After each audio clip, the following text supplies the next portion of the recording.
Boa noite, bem-vindo a mais um vídeo nesse sabadão. Bom, lembrando que o objetivo aqui dos vídeos é cumprir esse projeto de 45 dias, gravando todos os dias. E confesso mais uma vez que tenho gostado cada vez mais e pretendo continuar gravando vídeos. Não sei se todos os dias, mas tenho tido alguns feedbacks legais, tá bom? E os vídeos aqui consistem em ser sem corte e sem, vamos dizer assim, sem corte, sem uma edição maior, né? E sem roteiro, principalmente. Então, o que eu faço? Eu penso em algum assunto, sento aqui, ligo a câmera e começo a falar. Geralmente 15, 10, 20 minutinhos antes.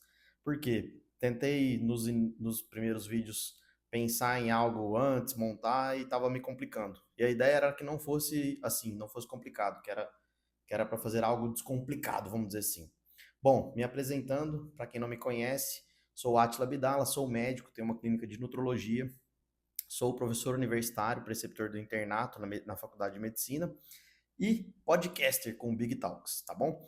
E vou deixar a marquinha aqui para vocês. É isso. Bom, eu ia falar sobre um assunto que quando subi as escadas, estava pensando, mas aí, enquanto eu fui procurando dos outros vídeos, o que eu já tinha falado, eu achei uma pergunta que eu não tinha visto, deixei passar, acho que 3 ou 4 vídeos atrás, se eu não me engano, do Eliselber, tá?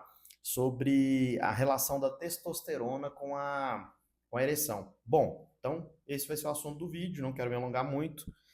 Basicamente, eu falei sobre isso em alguns vídeos, aqui o vídeo da Dalafila, que era a página, a thumb da seleção brasileira, e também falei em vídeos da testosterona, mas não diretamente sobre a relação das duas. A testosterona tem função na ereção? Sim, mas não é uma função direta, se é assim que eu posso dizer. Como assim? A testosterona pode atuar de forma indireta na ereção. Basicamente, vou falar assim, a função principal da testosterona indireta na ereção é melhorar a libido do homem, tá? Então, com a testosterona um pouco mais alta, esse homem tende a ter uma libido maior, com o estímulo do sexual, de desejo mais alto, com essa testosterona mais alta, favorece com que esse paciente possa ter uma ereção. E no mecanismo básico que eu falei em outro vídeo, que é na produção de óxido nítrico, tá bom? Então, quanto maior a quantidade de óxido nítrico, maior a vasodilatação, maior a vasodilatação do pênis, mais sangue vai chegar no pênis, aumentando os corpos cavernosos e o sistema cavernoso, o sistema esponjoso, basicamente, vamos dizer assim, mantendo o pênis mais ereto, né? Com mais sangue, ele vai ficar mais túrgido, mais cheio, mais duro, né? Esse é o mecanismo da ereção. Tanto que as medicações, sildenafila, tadalafila, atuam nesse sistema. Como assim? São medicamentos que inibem a 5-fosfodiesterase. A 5-fosfodiesterase é responsável por degradar o óxido nítrico, diminuir os níveis de óxido nítrico para não deixar a vasodilatação ocorrer sempre. Então, quando você usa um inibidor de fosfodiesterase, esse óxido nítrico fica presente por mais tempo. Presente por mais tempo, se tiver o estímulo sexual, o desejo, a libido, esse sistema vai ter uma vasodilatação, vai chegar mais sangue no pênis, causando a ereção, beleza? Então, basicamente, a testosterona atua dessa forma. Tem outras formas que a testosterona atua? Sim. De forma também indireta, melhorando o sistema nervoso, vamos dizer assim, de certa forma, a parte do humor do paciente, deixando o paciente mais confiante, mais determinado e, vamos falar, com mais vigor, mais revigorado, se é assim que eu posso dizer. E esse paciente tende a ter mais confiança, tende a ter mais tranquilidade no momento de ter a ereção. Isso pode ajudar também de forma indireta, tá bom? Mas como é que funciona o mecanismo da ereção? Vamos falar 4 pilares, né? A parte hormonal relacionada à testosterona, que vai atuar tanto na libido quanto na produção do óxido nítrico, tá? E outras 3 partes. A parte neurológica, que é o sistema, basicamente, sistema parasimpático, vai fazer com que ocorra a ereção, tá bom? Não vou entrar em detalhes desse sistema, mas o sistema, através, se eu não me engano, dos pares cranianos, eu não vou lembrar agora exatamente quais, tá? Mas o sistema parasimpático tende a atuar na função da ereção, enquanto que o sistema simpático tende a atuar na ejaculação, diminuindo a ereção nesse caso, como se fosse um controle. tá? O sistema parasimpático, através dos toracolombares, ele vai fazer com que ocorra liberação de noradrenalina, fazendo uma constrição, uma vasoconstrição. A vasoconstrição fecha, diminui o calibre do vaso sanguíneo, então aquele sangue que está lá retido diminui e a ereção diminui e o paciente relaxa e relaxa e goza, né? O paciente ejacula. Então, o simpático faz com que aumente a ereção, promovendo a vasodilatação, tá? Através do óxido nítrico, e o sistema parasimpático faz com que ocorra vasoconstrição através da ejaculação. Então, é o controle que tem nesse sistema. Tanto que muitos pacientes, quando não tem nenhuma disfunção sistêmica em outros locais, que eu vou falar nesse vídeo também, usam os inibidores da 5-fosfodiesterase, tanto a tadalafila quanto a sildenafila, e esse aumento da concentração de óxido nítrico, que fica mais livre ali, promove uma vasodilatação mais fácil. Então, esse paciente consegue ter uma atuação do parasimpático para ter ereção e uma atuação do simpático para ter uma ejaculação e diminuir de novo a ereção, e vira um sistema mais fácil de funcionar, porque ele vai continuar tendo excesso de óxido nítrico. Nesse caso, se ele continuar tendo estímulo ali pelo meio, pela libido, tanto o estímulo psíquico, que é o desejo, quanto o estímulo físico, que é o toque, faz com que ele continue tendo novas ereções. Então, facilita que esse processo ocorra de repetição, vamos dizer assim, tá? Mas vamos lá, aqueles pacientes que falam, às vezes, eu consegui ter 3, 4, 5 vezes seguidas ali, sem descanso. Não, todo paciente, quando ejacula, ele vai ter uma diminuição da ereção, vai ter uma vasoconstrição no sangue, o sistema vai desativar e o bicho vai descansar. E depois, com um novo estímulo, se ele tiver óxido nítrico livre ali, não tiver nada que impeça, ele volta a ter uma nova ereção, tá bom? Então, assim, não é um sistema que fica fixo. O paciente consegue ejacular e continua ereto ali, funcionando tão facilmente, tá bom? Enfim, outros mecanismos que podem estar relacionados a esse quadro da ereção. O sistema vascular, que é onde vai passar o sangue. Então, vamos lá. Tem alguns pacientes que têm alguma disfunção vascular, alguma inflamação vascular, que pode atrapalhar o sistema de ereção. Então, nesse caso, não estaria tanto relacionado à testosterona, basicamente.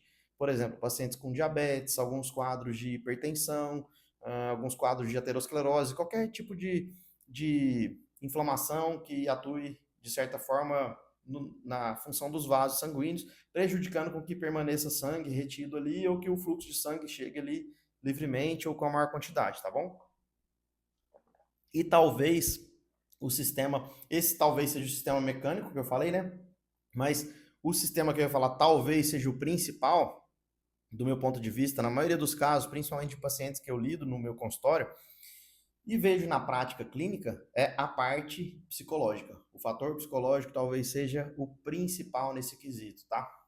Principalmente relacionado à ansiedade e à depressão.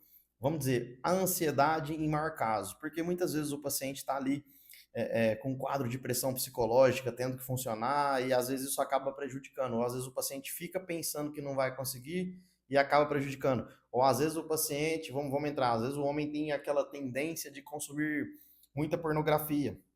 O fato desse paciente estar consumindo cada vez mais pornografia acaba fazendo com que a dopamina do cérebro fique voltada para aquela sessão ali e para aquelas situações que, na verdade, na prática, na vida real, às vezes não acontecem.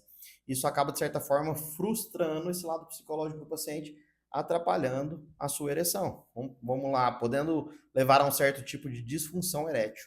Nesses casos, a testosterona também vai pouco ajudar, tá bom? A não ser que o paciente tenha uma deficiência de testosterona e possa melhorar um pouco a qualidade da ereção, mas mesmo assim esse paciente às vezes vai ter uma ejaculação de certa forma precoce, não vai se manter ativo por mais tempo.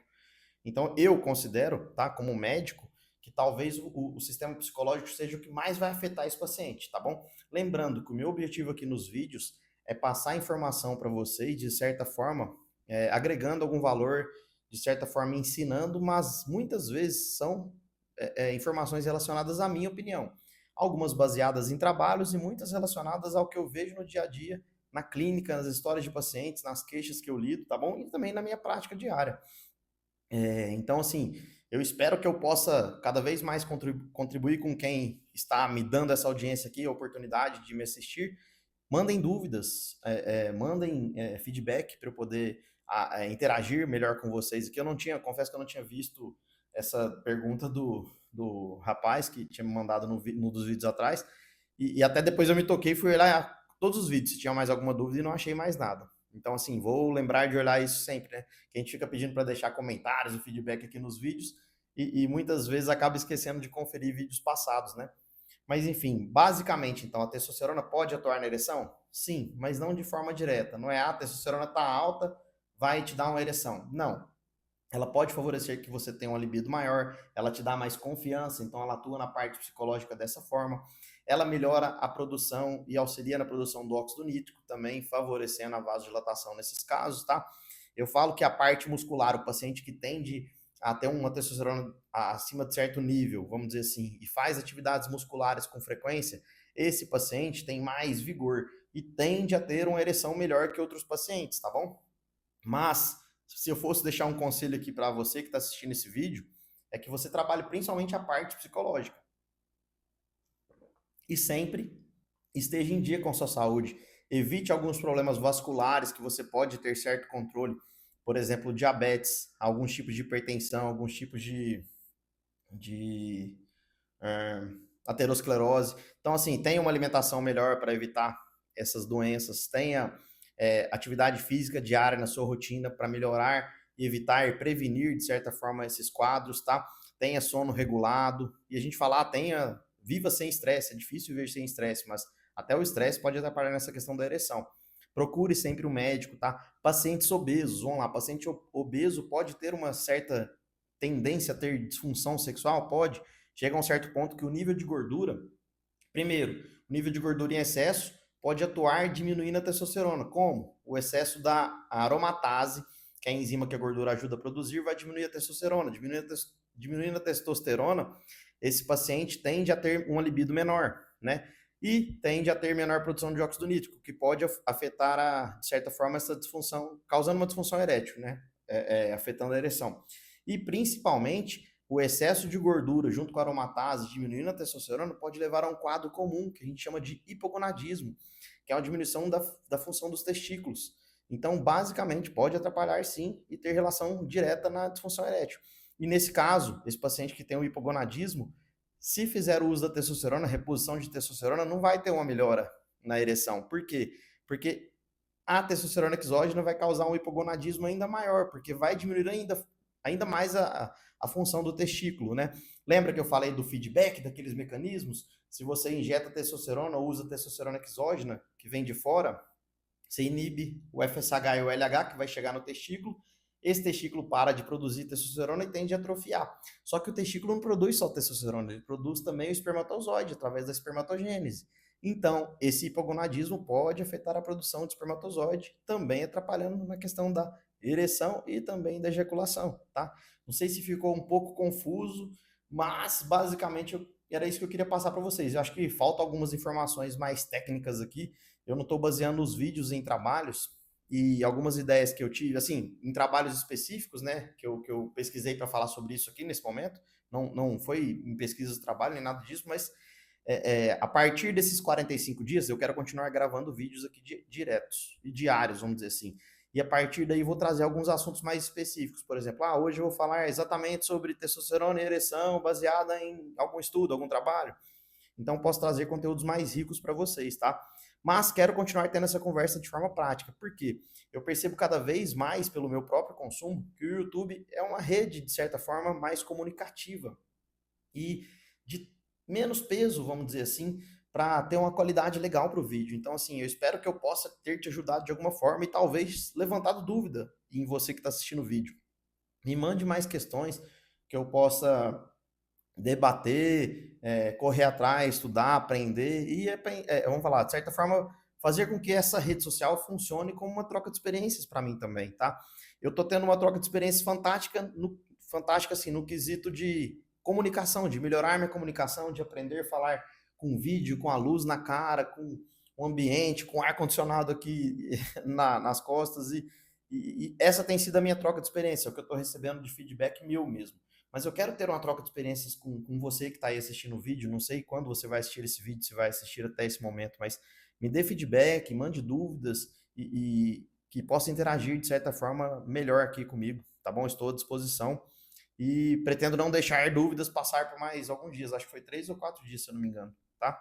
Então é isso. Basicamente, então, a testosterona tem relação na ereção, mas não de forma direta, tá? Lembrando que é multifatorial. Então, assim, envolve esses pilares hormonais, o pilar do sistema nervoso, tanto neuropatias também podem atrapalhar, de certa forma, algum tipo de ereção, tá? A questão vascular, a questão psicológica, que tem um peso muito grande, então é multifatorial, tá certo? E tem outras questões também mecânicas relacionadas até à próstata, que eu não entrei em detalhes nesse vídeo, que também poderiam, de certa forma, atrapalhar na ereção, tá bom? Então é isso que eu queria deixar aqui para vocês. Espero que eu tenha respondido, de certa forma, a dúvida do Eliselber, que ele mandou no outro vídeo, sobre a relação da testosterona com a ereção. E é isso, estou disponível. Um bom final de semana para vocês e obrigado mais uma vez pela atenção, tá bom? Lembrando, viva o agora, conte a sua história. E é muito importante lembrar disso pelo seguinte fato: se você fica preso lá no passado, te gera depressão. Se você sofre muito com o futuro, te gera ansiedade. Essas duas coisas podem atrapalhar a sua ereção, atuando no seu psicológico.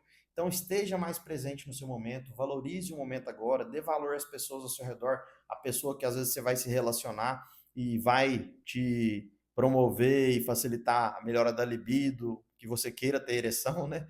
De certa forma. Então, viva o agora, esteja presente nesse momento, esteja presente de cabeça nesse momento, de corpo e alma, vamos dizer assim, tá bom? Isso é muito importante, tá certo? É isso que eu queria passar para vocês, tá bom? Lembrando, menos gordura, mais músculos. Até mais, pessoal. Tchau, tchau.